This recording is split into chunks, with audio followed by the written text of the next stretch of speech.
Hi everyone, welcome to my kitchen. In today's recipe, I'm going to show you how to make a Gujarati Methi Thepla. Really simple to make. It's nothing but an extremely thin paratha, which is flavored with some turmeric, red chili powder, hing, and some methi leaves, which is tossed along with the atta and then rolled out thin and cooked on a high flame. I'm going to share some tips and tricks of how you can make a Methi Thepla at home.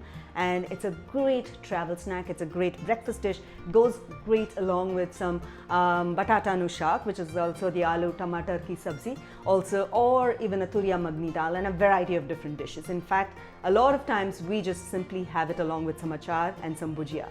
So without wasting any time, let me just dive right in and show you how to make this delicious Methi Thepla. So to begin making the thepla, the first thing that I'm going to do is to make the dough.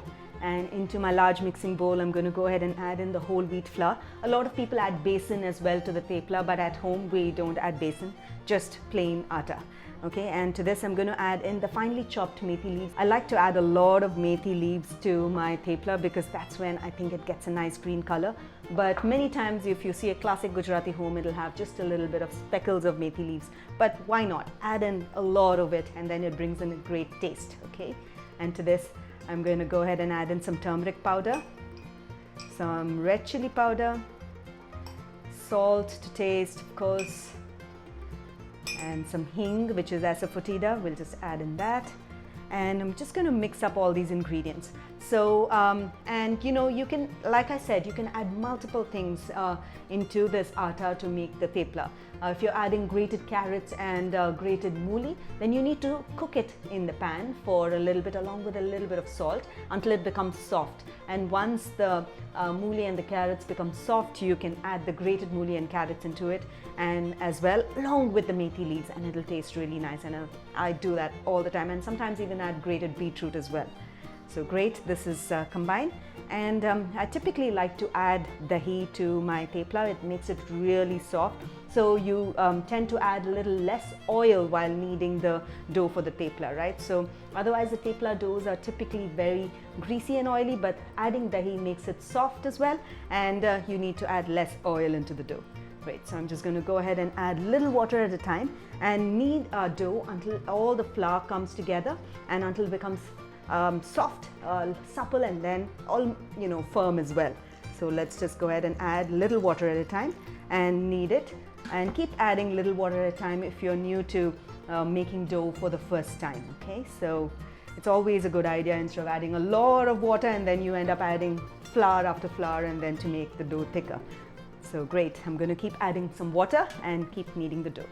So as you're kneading the dough, ensure that you keep squeezing out the dough. This is exactly how you figure out how much water and moisture is there and required to sort of bring all the dry flour together, okay? So that's a good technique that I follow. And if you don't squeeze the dough out, then you will not know how much moisture is there. So this is good. I'm not going to add any more water because I'm going to be adding some oil as well towards the end to make it nice and smooth. And there's also dahi, and remember we added salt, and you have to remember that because we added salt, and when we're going to allow the dough to rest for about 5 minutes, the methi will release some moisture as well. So that is critical. So you don't want to be adding too much water. At this stage, I'm just going to go ahead and drizzle some oil on the top and bring the remaining flour. So the addition of oil will help soften the thepla dough really well and make the top of the dough non-sticky too, okay? And so it becomes very, very easy to roll it out thin.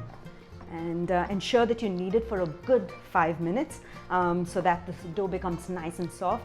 And as you're kneading, if you notice that the dough is a little sticky, then you can dust a little bit of flour and a little bit of oil and keep kneading it until it becomes soft. The thepla dough is nice and smooth, so what I'm going to do now is to divide it into small lemon-sized balls, and so we can roll it out into nice thin theplas. So let me just do that.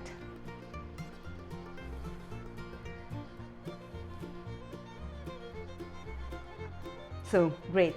So now to roll out the theplas, ensure you have like a flat surface to roll it out, and make it into nice even shaped balls and pat it and dust it in flour. And I'm going to roll it out until it becomes nice and thin. So you might have to keep dusting it in flour to ensure that it doesn't stick to your surface, okay? And you have to roll the thepla out extremely thin, and I'm going to show you what is thin, okay, in just a bit. So there you go. We'll just roll, and you have to ensure that you press it lightly so that it rolls evenly, okay? Otherwise your thepla will tear. And this is good. And if it sticks, you can dust just a little bit flour on the top and roll it. So the way you judge whether your thepla is thin enough is to actually put it across the light, and then you'll be able to see through almost. And this is how thin it should be, and I can see light passing through. If you're able to see light passing through evenly, then you know that the thepla is thin enough. And if you're not able to roll it out too thin, don't worry too much about it. It'll still taste nice if it's a little bit thick. But the classic theplas, which is Gujarati, is each one sort of competes to figure out how thin each one's theplas are, right? So here you go. And this is thin, and I'm very proud that I can roll out a thin thepla too. So now that I'm going to keep rolling these theplas out and keep it by the side, and once I've rolled out a few, I'm going to preheat my pan and then share tips of how to cook a super thin thepla, because theplas cook really quickly and they're cooked on high heat, and they will also, you know, sort of build a little bit of smoke, so you need to be careful about that. So this is good. And like I was telling you earlier, so you can add a lot of different types of flours to make this healthier as well. You can add ragi flour. So along with wheat flour, you can add a little bit of ragi, you can add a little bit of jowar, you can add some besan, you can add some bajra. A lot of these flours that you can add, multi-millet flours, you can add it into the thepla. It'll just be a little more rustic and nutty, and you might not be able to roll it as thin as you're doing a wheat thepla, but definitely you would be able to have a more healthier version of a thepla.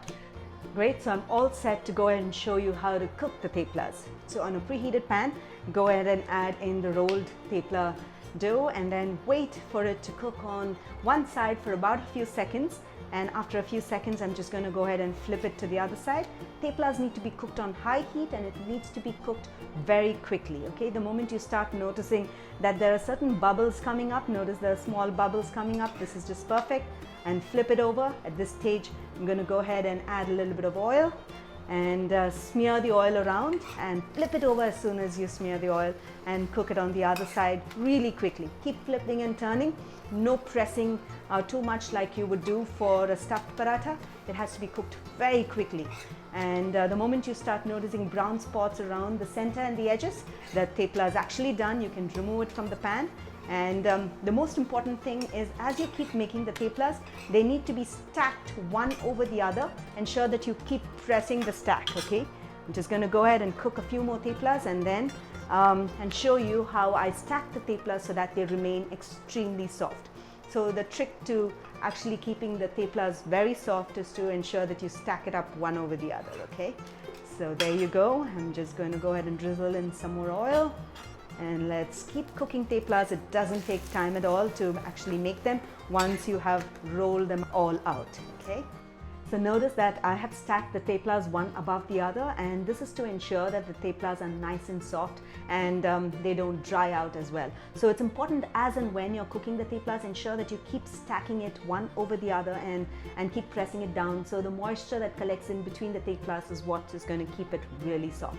So a very good tip, and it's important to stack them, and it'll stay soft until next day morning for breakfast as well. So if you're going to be making it this afternoon and then you want to sort of have it for breakfast the next morning too, then your theplas will remain nice and soft and fresh. So I hope you enjoyed watching this recipe of how to make the Methi Thepla. It's really simple, wholesome, and absolutely tasty. You can serve it along with some batata nu shaak, also known as the aloo tamatari sabzi, or even a turia moong dal, or a turia magni dal as they call it in Gujarati. Do give this recipe of thepla a try with all the variations I suggested to you in this video. Love to see that you've tried this recipe, and when you do, don't forget to take a snapshot of it and tag us across all your social channels, and we'd love to hear from you. So until then, until next time, happy cooking and healthy eating.